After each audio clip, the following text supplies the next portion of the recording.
तो करते हैं बात बड़ी बड़ी, वो लोग तो करते हैं बात बड़ी बड़ी, लेकिन यहाँ चुनकर आएगी अर्चनाताईची घडी घडी. अर्चनाताईंचं घड्याळ जे आहे ते घड्याळ निवडून येणार आहे. 7 तारखेला आपल्याला त्यांना मतदान करायचं आहे, बटन दाबायचं आहे आपल्याला घड्याळाचं.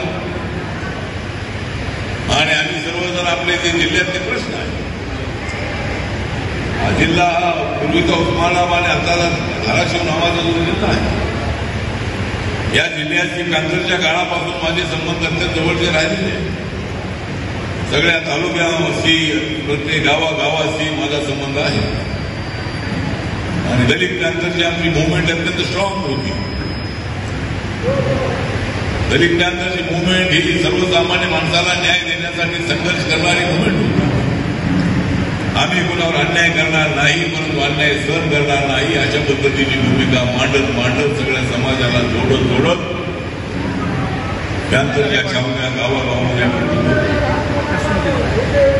या पॅन्थरच्या मुवमेंटमध्ये मी काम केलेला कार्यकर्ता आहे. महाराष्ट्राच्या मंत्रिमंडळामध्ये मला 5 वर्ष राहण्याची संधी मिळाली. आता गेल्या 8 वर्षापासून मी नरेंद्र मोदींच्या सरकारमध्ये सामाजिक न्याय आणि अधिकाराच्या मंत्रालयाचा राज्यमंत्री आहे. रिपब्लिकन पक्ष साऱ्या देशामध्ये वाढलेला आहे. नागालँडमध्ये रिपब्लिकन पक्षाचे 2 आमदार निवडून आलेले.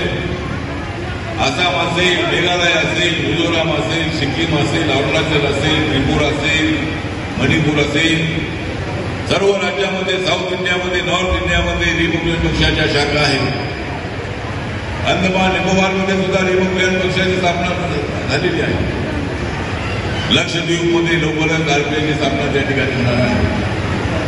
अंदमान निकोबार असेल, दादरा नगर हवेली असेल, अनेक ठिकाणी रिपब्लिकन पक्षाचे शाखा रिपब्लिकन पक्ष आहे. नरेंद्र मोदींच्या नेतृत्वाखाली काम करताना मला देशभर फिरण्याची संधी मिळाली. आणि आज या देशामध्ये आहे नरेंद्र मोदींची आर्मी. आज या देशामध्ये आहे गावागावामध्ये नरेंद्र मोदींची आर्मी. प्रधानमंत्री कसे बनतील राहुल गांधी? राहुल गांधींना प्रधानमंत्री बनणं सध्याच्या परिस्थितीमध्ये शक्य नाही. जनता तुमच्यासोबत होती, काँग्रेसच्या सोबत एकेकाळामध्ये. आता जनतेने तुम्हाला सोडलेलं आहे. तुम्ही आता भारत जोडो यात्रा काढण्याचा प्रयत्न करताय. माझा माननीय राहुल गांधींना सल्ला आहे, भारत जोडण्यापेक्षा काँग्रेसला जोडा. काँग्रेसमधून गेलेल्या लोकांना परत आणा, पक्ष वाढवा.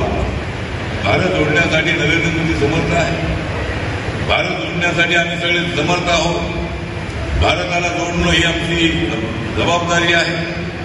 आणि बाबासाहेब आंबेडकरांनी दिलेल्या संविधानातला भारत उभा करण्यासाठी आम्ही प्रयत्न करतो आहोत. आणि मी तुम्हाला सांगतो की या देशाचं संविधान कोणीच बदलू शकत नाही.